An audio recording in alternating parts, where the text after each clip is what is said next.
Hola, ¿cómo les va? Soy Sebas de Plantascolog. En el video de hoy vamos a hablar sobre una familia de plantas que creo que a muchísima gente le da como un poco de miedo, entre comillas, cuidarlas. Vamos a hablar de orquídeas y este va a ser un video que va a ser como una guía de cuidado generalizada para orquídeas. Vamos a ver un montón de géneros, un montón de casos y cuestiones y dudas que son las que más aparecen a la hora de cuidarlas. Antes que nada les invito a que se suscriban al canal, que activen notificaciones, que comenten si les gustó, si no les gustó, que le den like si les gustó. Nos sigan en Instagram como Plantascolog y Sebas Secret Garden. Bueno, arrancamos este video sobre orquídeas, sobre esta guía generalizada del cuidado de orquídeas, y vamos a arrancar primero preguntándonos qué es una orquídea, ¿no? Llamamos orquídea a cualquier planta, en realidad cualquier especie que sea parte de la familia Orchidaceae, ¿sí? Eso es lo que determina qué es una orquídea, qué no es una orquídea, y dentro de esta familia tenemos un montón de géneros.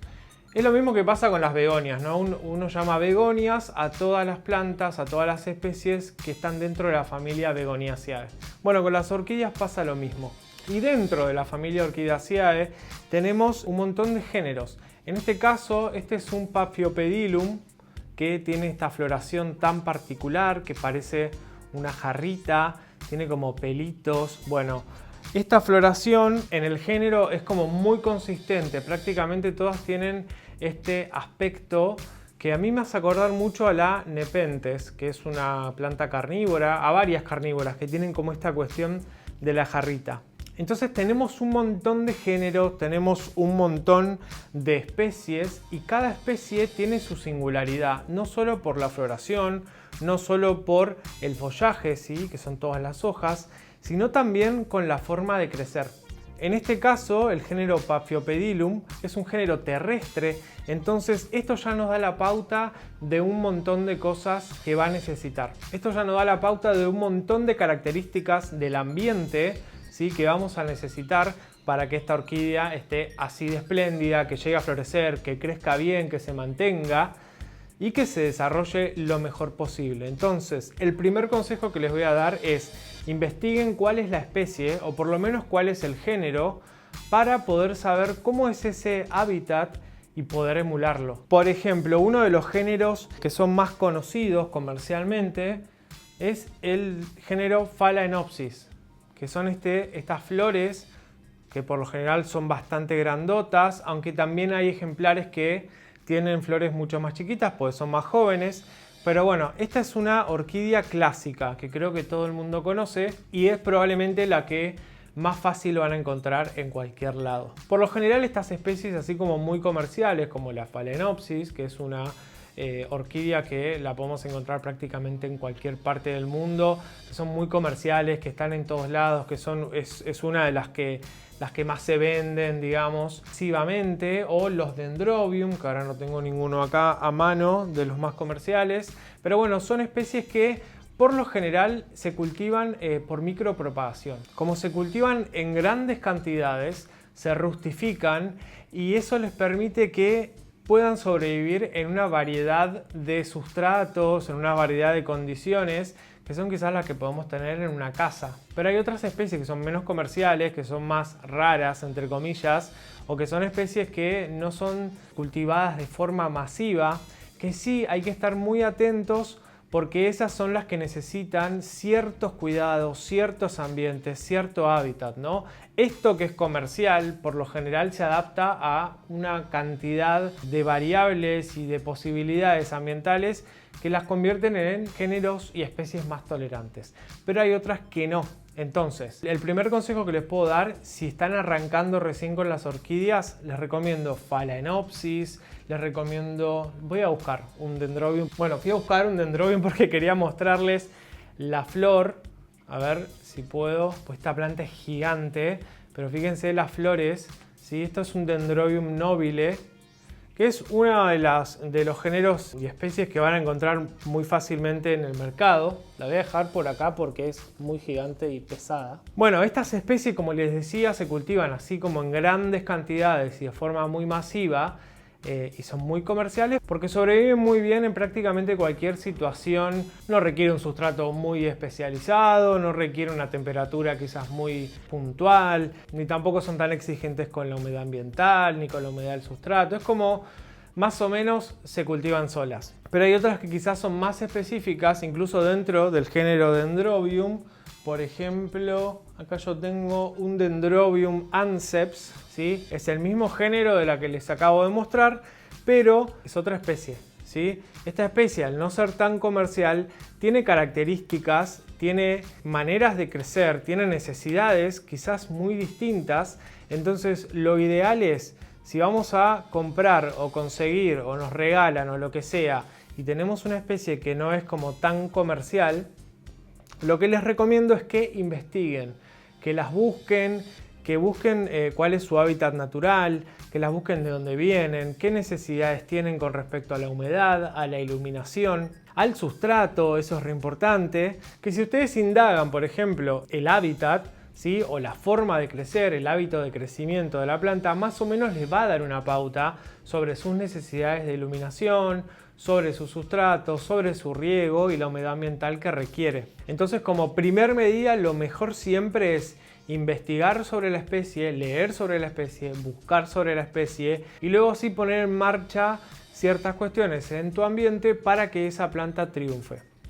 Como norma general, las orquídeas son plantas que requieren mucha luz, ¿sí? Bastante luz indirecta, hay otras que se bancan el sol directo, pero como norma, y vamos a generalizar un poco, son plantas que requieren mucha luz. Es uno de los grandes miedos también que aparecen a la hora de cuidar orquídeas, porque por lo general es como se tiene miedo porque se cree que en el lugar en donde uno las va a ubicar no van a andar bien, o que no tenés la mejor luz del mundo, o bla, y quizás sí tenés como esa situación de luz. Así que podemos estar hablando que para cultivar una orquídea por lo menos luz media necesitas, ¿sí? Que es lo que venimos hablando hace bastante, que la luz media es una situación de luz que vos considerás que quizás no es tan alta, pero que vos abrís un libro en ese lugar en donde lo vas a ubicar, y si lo podés leer tranquilamente con la iluminación que hay, por lo menos tenés luz media, ¿sí? Eso es un buen punto de partida. Entonces, si tenés luz media tirando a alta, nada, ya podés cultivar orquídeas. Entonces, esto que le decía antes de averiguar cuál es su hábitat, les va a servir para saber si es una planta que es epífita, o sea que está como agarrada a los árboles, a la madera, o agarrada a otra superficie, a un árbol, pero sin parasitarlo, ¿sí? No es que al árbol le saca nutrientes ni nada, no, está ahí en la superficie, no lo está parasitando, está como consumiendo la materia orgánica que hay en descomposición en la corteza quizás, que esa corteza le sirve para ir agarrándose con sus raíces aéreas. Entonces, si es una planta epífita, el sustrato que va a necesitar va a ser un sustrato muy suelto, ¿sí? Con mucho aire, con mucha aireación. Por eso usualmente cuando se habla de sustrato para orquídeas se habla de un sustrato que es bastante suelto, que tiene pedazos de madera, no sé si ahí se llegará a ver. Entonces, todos estos trozos grandes de sustrato lo que van a hacer es generar como espacios con más aire, lo cual eso va a ayudar a que estas raíces no se ahoguen. El principal enemigo de una orquídea que es epífita es el exceso de humedad en el sustrato. La cuestión está de que no pueda respirar esas raíces. Algunas especies como esta quizás son más tolerantes a que tengan este sustrato súper húmedo o que no haya tanta aireación adentro del sustrato. Pero por ejemplo hay otras especies, hay otros géneros. Esta por ejemplo es una Encyclia que en realidad es un híbrido, es una Encyclia randi por Encyclia atropurpurea, o sea, es el cruce de esas dos especies de Encyclia. Fíjense, esta está ahí en floración, ya tiene su vara floral y está creciendo súper bien, pero fíjense, tenemos acá un sustrato que es aún más aireado, tiene pedazos más grandes de sustrato y además, para asegurarme de que esté bien aireado y que no se quede como ahí ahogada esta cuestión, lo que a mí me gusta hacer es hacerle agujeros a la maceta, que esto es muy útil porque por ahí va a respirar la planta. Si se fijan, a ver acá, bueno, acá se ve una raíz No sé si llegará a enfocar ahí, pero acá tenemos una raíz y esto está en una maceta transparente, porque a mí, primero que me gusta ver cómo se va desenvolviendo esta planta. Tenemos raíces por todos lados, ¿sí? Esto está re bueno, tener una maceta translúcida, porque las orquídeas epífitas por lo general hacen fotosíntesis también con estas raíces. Por eso tienen este color verde cuando están bien hidratadas, ¿sí? Cuando ustedes vean que las raíces de sus orquídeas están verdosas, es porque están bien hidratadas.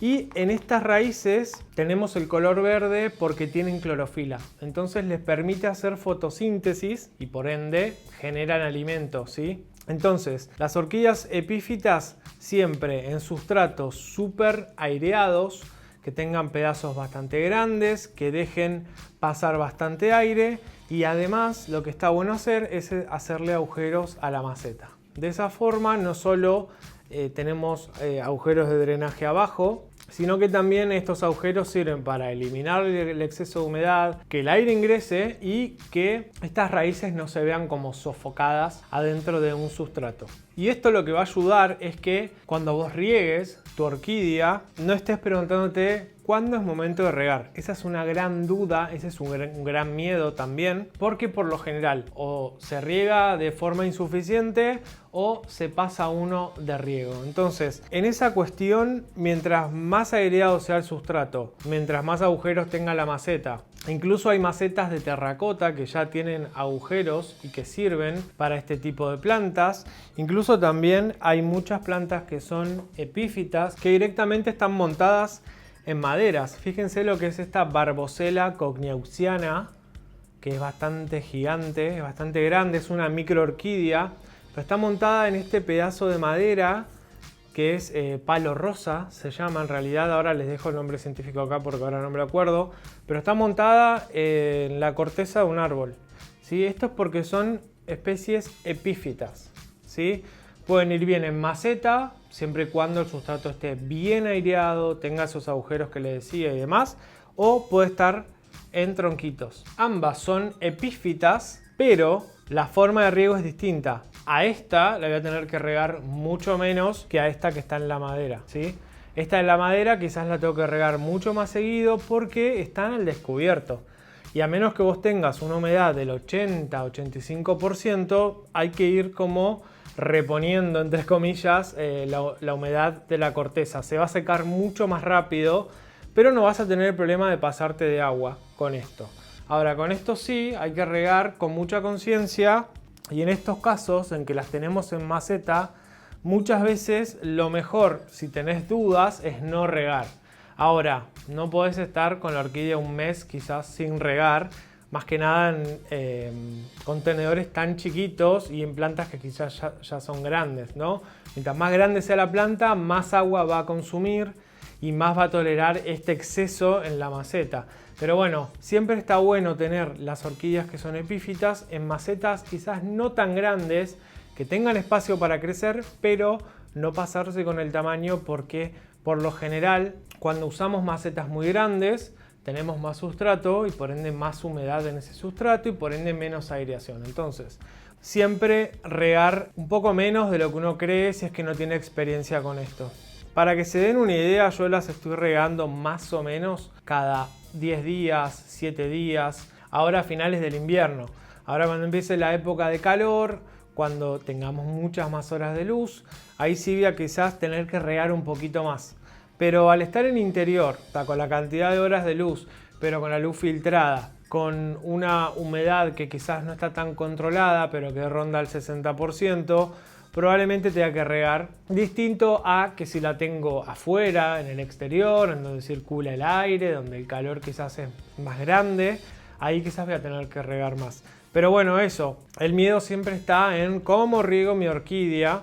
Entonces lo ideal es, si tenés dudas, no regar y en tal caso fijarte. Si vos ves que en la maceta, por eso está bueno también las macetas translúcidas. Esta, por ejemplo, fue regada anoche, ayer, y fíjense que hay humedad acá en la maceta. Se nota que está como pegado y que hay humedad. La maceta translúcida, además de ayudar a que las raíces de tu orquídea hagan fotosíntesis, también te va a ayudar a entender cómo está creciendo, cómo está esa humedad en el sustrato sin siquiera tocarlo. Uno lo ve y ya ve que está más oscuro. Entonces, por eso también es muy útil tener macetas así que son translúcidas. Y por otro lado, hablábamos de las orquídeas epífitas, también tenemos orquídeas que son terrestres. Y yo acá tengo, por ejemplo, para mostrarles, esta es una Phaeus tinkervilliae, es una orquídea terrestre que está ahí en flor. Miren lo que es la flor, es súper linda, muy linda. Y es una orquídea que tiene, a ver, me voy a alejar, un tamaño que es muchísimo más grande, es muchísimo más parecida a una planta que llamamos de interior y que no nos imaginamos quizás que es una orquídea. Bueno, esta es una orquídea terrestre. Crece, a ver si puedo hacer esto, crece en el suelo, ¿sí? Entonces los requerimientos de esta planta van a ser muy distintos a los que hablábamos antes, que eran las orquídeas epífitas que crecen agarradas a los árboles. Entonces eso le va a dar la pauta de varias cosas. Dependiendo del origen de esas plantas, van a ser orquídeas que son de muchísima sombra por estar en el suelo, en la parte más baja, ¿sí? Y a la sombra de los árboles, o quizás orquídeas que son terrestres pero que toleran el sol directo. Eso es re importante para ir viéndolo, porque eso va a cambiar un montón la forma de cultivo y las necesidades de estas orquídeas y que vamos a tener que cumplir. Entonces, si es una orquídea terrestre que crece directamente con el sol directo, ahí van a tener que ubicarla en un lugar muchísimo más luminoso que otras, como por ejemplo, a ver, les voy a mostrar, tengo por acá, esta es una Aspidogyne argentea. Miren lo que es una microorquídea terrestre que esta tiene un porte muy chiquitito y es una planta que crece a la sombra, sombra, sombra, sombra, sombra. Tenemos una acá en el vivarium que ya dentro de poquito les voy a hacer una actualización porque, bueno, el video anterior fue sobre montar todas las plantas, pero bueno, acá estuve poniendo muchas más plantas y entre todas las que puse hay Aspidogyne. Así que en la actualización ahí les voy a mostrar bien en dónde está ubicada y demás. Pero bueno, son microorquídeas que crecen en las partes más bajas y muy a la sombra. Entonces son plantas muy distintas.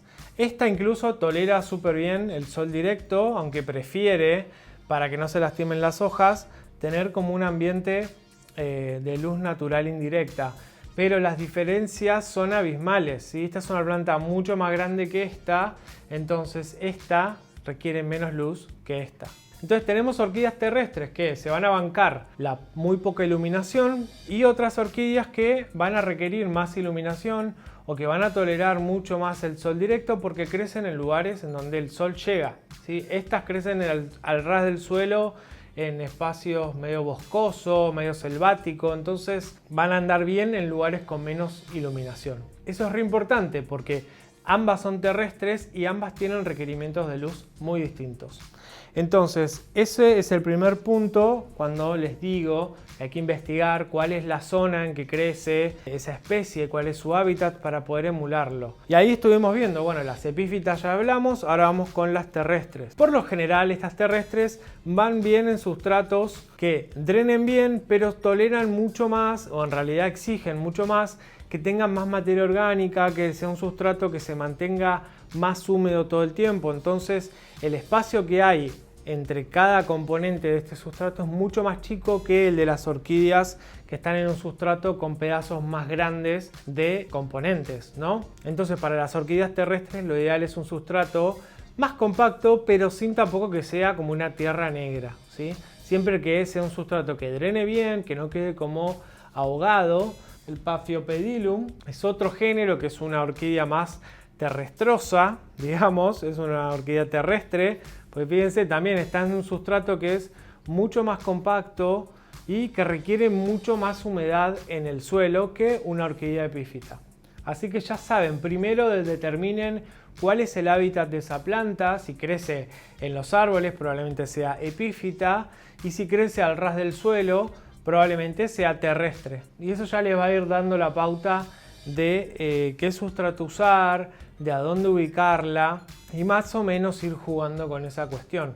Las orquídeas que toleran el sol directo por lo general no son muy requeridoras de humedad ambiental porque tienen un montón de humedad en el sustrato. Hay otras excepciones como las Aspidogyne que aman la humedad ambiental. En este caso de las plantas que son terrestres no sería necesario que tengan macetas translúcidas porque honestamente esto naturalmente crece en el suelo, entonces no requieren como ese extra de que las raíces hagan fotosíntesis, ¿sí? Incluso hay algunas que no tienen clorofila en esas raíces. Así que en ese sentido pueden ponerlas en macetas opacas que no pasa nada. Con las epífitas también, pero es un despropósito quizás porque pueden aprovechar esa luz poniendo una maceta translúcida. En este caso no sería necesario una maceta translúcida, ni tampoco sería necesario que le hagamos agujeros de drenaje porque lo que buscan estas plantas es que ese sustrato esté húmedo. Y ya que tengo esta planta en mi mano, algo que sucede con las orquídeas es que por lo general son súper valoradas por su floración. Obviamente,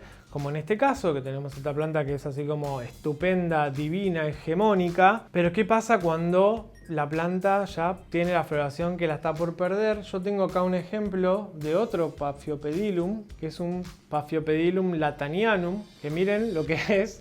O sea, de acá pasamos acá cuando la flor empieza a caducar, empieza como a decir, bueno, listo, hasta acá llegó mi día. Y después, bueno, lo que sucede después de un tiempito, que perdió su floración y quedó este palito.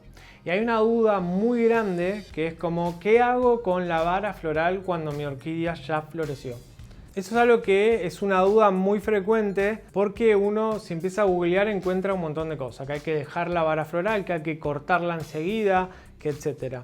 Mi recomendación es que hay algunos géneros en los que la vara floral sigue produciendo, sigue viviendo y sigue generando cosas, y hay otros ejemplos en los que no. Por ejemplo, los Paphiopedilum. En este caso, una vez que la floración se termina, a mí lo que me gusta hacer es directamente cortar la vara floral porque de acá no va a salir más nada, ¿sí? De ese palito no va a salir más nada.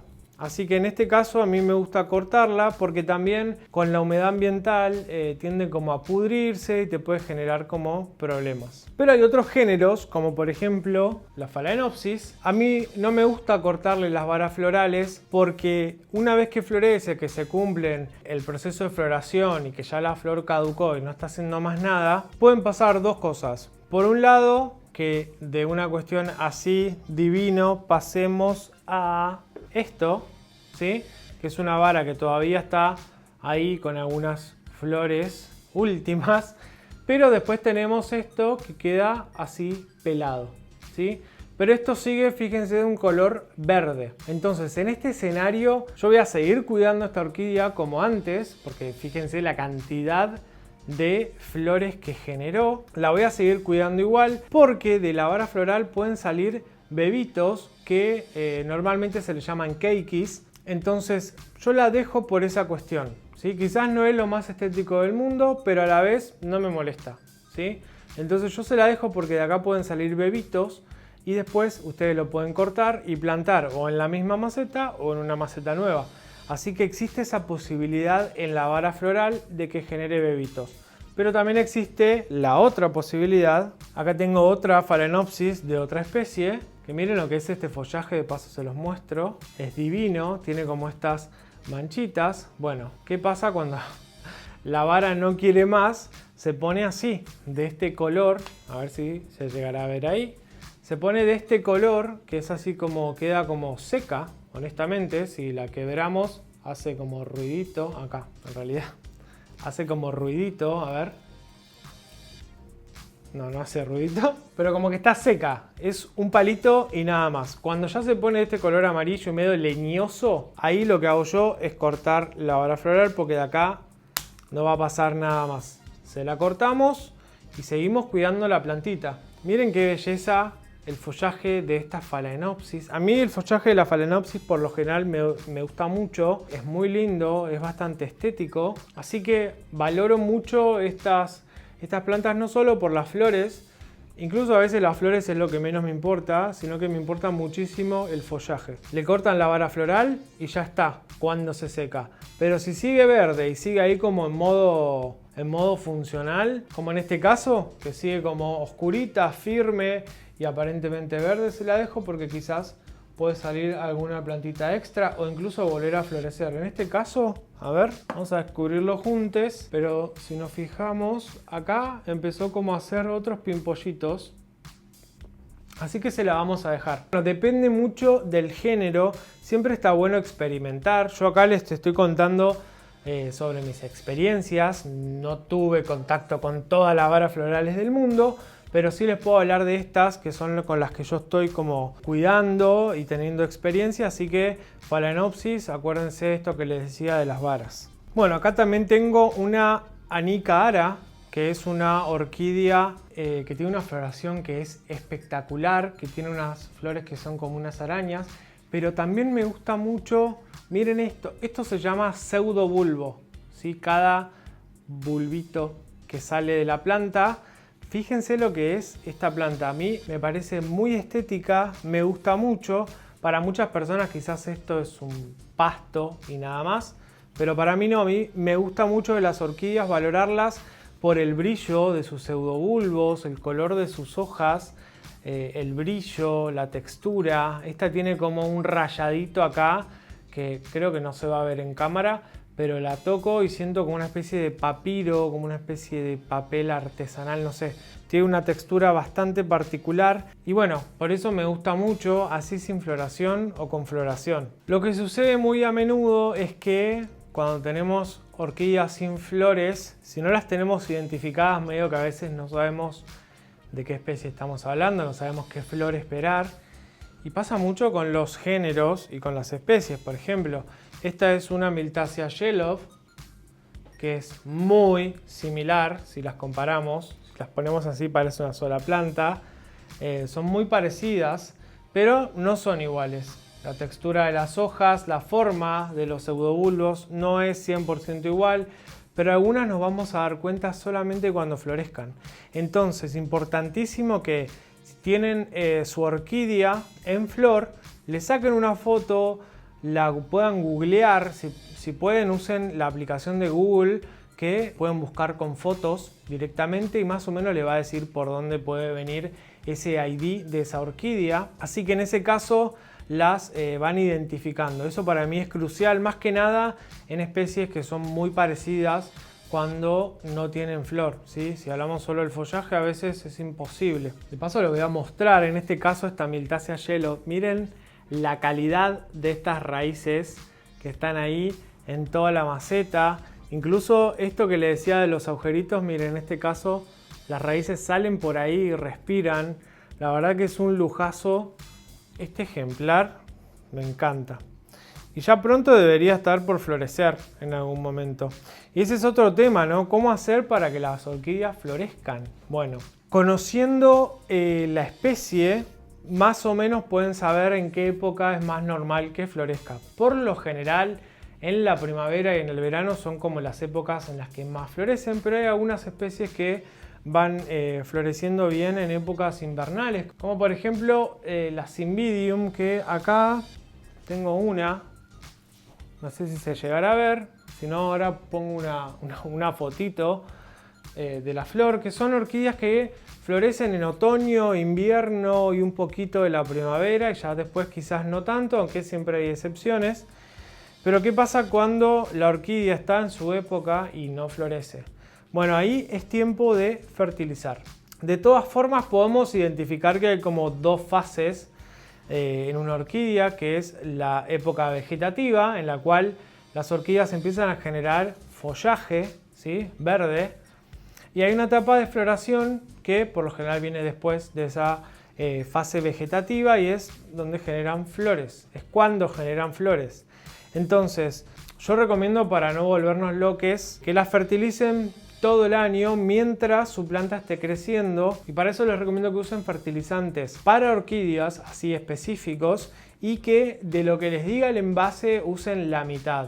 Las orquídeas son muy sensibles y más aún las que son epífitas son muy sensibles con el fertilizante, así que hay que tener cuidado con eso. Yo prefiero diluirlo mucho más y hacerlo más seguido que usarlo más fuerte y dárselo una vez por mes. Entonces, de todas formas, a mí también lo que me gusta es usar fertilizantes de liberación lenta, que son unas pelotitas que se venden, y hay unos que son específicos para orquídeas, que uno se las tira por ahí y lentamente se van liberando y van fertilizando tu orquídea y no tenés que estar pensando de que cuándo lo hiciste, cuándo no lo hiciste. Y si tenés muchas, como yo, el fertilizante de liberación lenta te re sirve porque le vas tirando un poquito a cada una y después con cada riego se va liberando y te va fertilizando la planta. Además, las dosis de liberación son como generalmente lentas, ¿sí? Por eso se llama de liberación lenta. Entonces, por lo general no hay grandes problemas con quemar las raíces, sobrefertilizarlas y demás. Así que los fertilizantes que son sólidos me gustan mucho, pero tienen la desventaja de que su liberación lenta a veces es un poco más lenta de lo que uno espera, entonces los resultados se ven como mucho después que si uno usa un fertilizante líquido para orquídeas. Así que en ese caso lo diluyen un poco de más y no se pasan de la dosis. Los fertilizantes líquidos tienen una acción como mucho más rápida en sus orquídeas. No solo a través del sustrato, sino que también una fertilización foliar le va muy bien a las orquídeas. Bueno, algo que me queda por decir también sobre las macetas, muchas veces se las venden en contenedores de vidrio o en envases que no tienen ni agujeros de drenaje, ni mucho menos. Entonces ahí hay que tener muchísimo cuidado con el riego, no pasarse porque se va a mantener en esa especie de contenedor. Es como un vaso, ¿sí? Todo el agua que tiremos va a quedar ahí por más que tenga sustrato. Así que si la maceta que usan es de vidrio o es de un material que no tiene agujero de drenaje, mucho cuidado con no pasarnos con la cantidad de agua, más que nada en las epífitas y en todas en realidad, porque las terrestres tampoco soportan el encharcamiento. Y después el tema plagas con las orquídeas, con las únicas plagas que me topé hasta ahora fueron cochinilla, ¿sí? Como en todas las plantas, la cochinilla siempre está ahí. Y en otras, como por ejemplo las Aspidogine, sí he encontrado algún que otro ácaro, ¿sí? Son como medio mansitos para los ácaros, para las arañas rojas. Así que recomiendo rutina antiplagas con algún tipo de jabón potásico o aceite de neem de forma regular para evitar que proliferen, ¿sí? Si es una planta que está muy afectada, pueden usar otro tipo de productos químicos más fuertes. Pero honestamente, la verdad que con el jabón potásico y aceite de neem, esto lo estuve controlando súper bien. No son plantas que sean como muy débiles como para caer ante la cochinilla.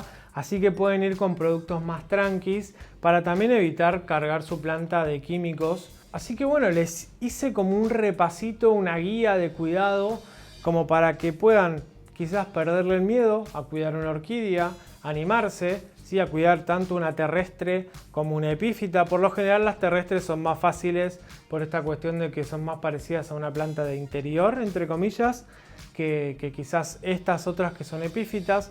Pero debo asegurarles de que si no se pasan de riego, si tienen en cuenta esto de averiguar la especie y su hábitat natural, de buscarle el sitio para esa planta y no ponerla en un lugar solamente porque quede linda, porque ese también es otro error.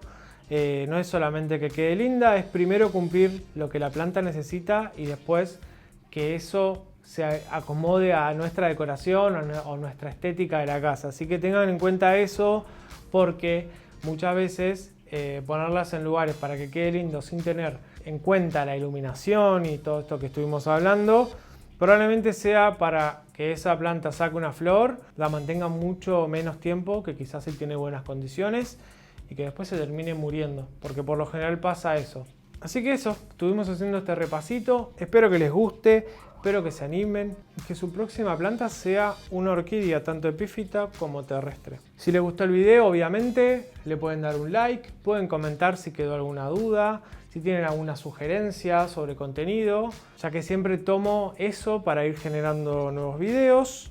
Obviamente se suscriban al canal y nos sigan en Instagram como Plantas Coloc y Seba Secret Garden. Espero que les haya gustado el video y nos vemos la semana que viene en el próximo video. ¡Chao!